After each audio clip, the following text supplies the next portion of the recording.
दोस्तों, हम भगवान बुद्ध जैसा ज्ञान प्राप्त करना चाहते हैं, पर उनकी तरह हम बन क्यों नहीं पाते?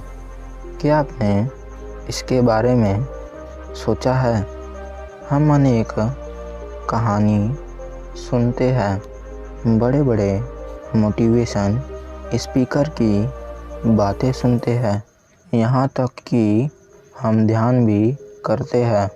पर इस कलयुग में आखिर क्या है जो भगवान बुद्ध के ज्ञानों के भंडारों को लेने से रोक रही है? क्यों लोग 10-15 साल मेहनत करने के बाद भी आगे नहीं बढ़ पाते? दोस्तों, इसका कारण स्वयं भगवान बुद्ध ने बताया है।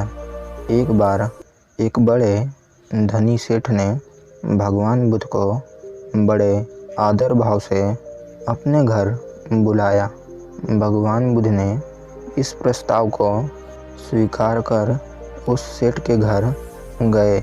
उस सेठ ने भगवान बुद्ध के लिए अनेक प्रकार के लड्डू, मेवा की खीर जैसे बढ़िया से बढ़िया खाने वाले व्यंजन बनाए थे। उस समय भगवान बुद्ध को उस सेठ ने खाने के लिए बैठने बोले।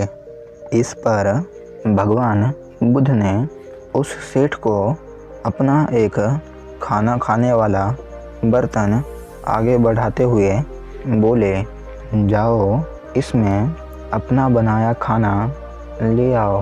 पर जिस बर्तन में भगवान बुद्ध ने सेठ को खाना लाने के लिए कहा था, उस बर्तन में किसी पशु का गोबर चारों तरफ लगा था। यह देखकर कि उस बर्तन में गंदा है, उस सेठ ने भगवान बुद्ध से वह बर्तन लिया और उस बर्तन को अच्छे से इस प्रकार धोया नया जैसे दिख रहा था। उसने उस स्वच्छ बर्तन में भगवान बुद्ध को खाना खाने के लिए दिया।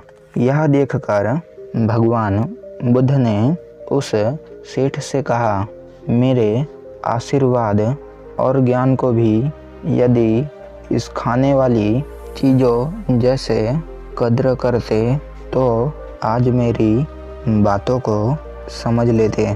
फिर उस सेठ ने कहा, भगवान क्षमा करे, पर मैं कुछ समझा नहीं। फिर भगवान बुद्ध ने प्रेम से उस सेठ से बोले, जिस प्रकार तुमने अभी मुझे खाना देने के लिए इस गोबर से भरे अस्वच्छ बर्तन को स्वच्छ कर दिया, उसी प्रकार तुम्हें मेरे ज्ञानों को पाने के लिए अपने मन को स्वच्छ और पवित्र बनाना होगा। और जब तुम्हारा मन पवित्र हो जाएगा, तभी तुम मेरे हर एक बात को बारीकी से समझ पाओगे। जब तक तुम्हारे अंतर आत्मा के अंदर गोबर जैसी गंदगी भरी रहेगी, तब तक तुम्हारे सभी दान धर्म और मुझसे लिया गया ज्ञान आपके किसी काम नहीं आएंगे। यह सुनकर उस सेठ की आंखें खुल गई और उसने उस दिन से मन की गंदगी को हटाने का निश्चय किया। दोस्तों, इसी कारण आज हम ज्ञान तो बहुत लेते हैं, फिर भी हमारे अंदर काम, क्रोध, लोभ, मोह जैसे विकार भरे हुए हैं। हम बड़े बड़े मंदिरों में जाते हैं, बहुत साधना और उपवास करते हैं, बहुत दान देते हैं, पर फिर भी क्यों हमारे अंदर वह अच्छे गुण नहीं आ पाते? इन सभी कारणों का बस एक ही उपाय है, हमें भगवान बुद्ध से सीख लेकर मन को निर्मल और पवित्र बनाना होगा। धन्यवाद।